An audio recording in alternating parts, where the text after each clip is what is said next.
Kama bado unatafuta mafanikio kwa bidii pekee, basi kuna sheria za akili hujawahi kufundishwa. Hizi ni kanuni 7 za kisaikolojia ambazo watu wachache huzielewa, lakini ndizo huzaa mafanikio ya kudumu, heshima ya kimya na ushindi usiotikisika. 1. Fahamu hushinda nguvu. Mafanikio ya kweli hayazaliwi na bidii peke yake, huzaliwa na ufahamu unaoongoza bidii. Unapojua kwa nini unafanya, hata uchovu hugeuka kuwa mwalimu. 2. Nidhamu huzidi msukumo. Msukumo huja na kuondoka, lakini nidhamu hukaa hata moyo ukiwa kimya. Anayemudu kufanya kilicho sahihi bila kushangiliwa, hujijengea ushindi wa muda mrefu. 3. Subra ni akili inayojua kusubiri. Mafanikio ya kudumu hukua polepole, yakilishwa na subra, si pupa. Anayekubali mchakato hufika mbali kuliko anayekimbilia matokeo. 4. Thamani huvuta tuzo.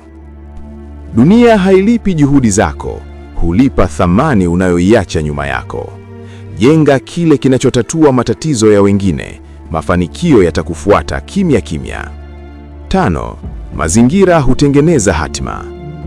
Akili inayokaa kwenye kelele za ovyo hushindwa kusikia sauti ya mwelekeo. Chagua watu, maneno na maeneo yanayokupanua, si yanayokupunguza. 6. Uvumilivu hushinda kushindwa.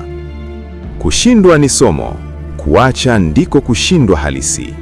Anayejifunza kusimama baada ya kuanguka, hujenga mafanikio yasiyotikishika. 7. Maono marefu huzaa amani ya ndani.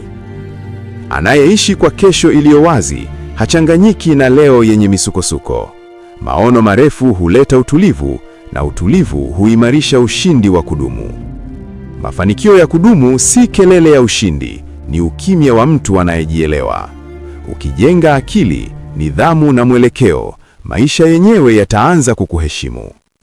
Sasa jiulize kwa uaminifu. Je, unashindwa kwa kukosa nguvu au kwa kukosa ufahamu? Acha comment nimeelewa kama uko tayari kubadilisha namna unavyofikiria, au andika bado kama sheria hizi bado zinakutikisa. Comment zako ndizo zinazoamua kama somo hili liendelee au lisimame hapa.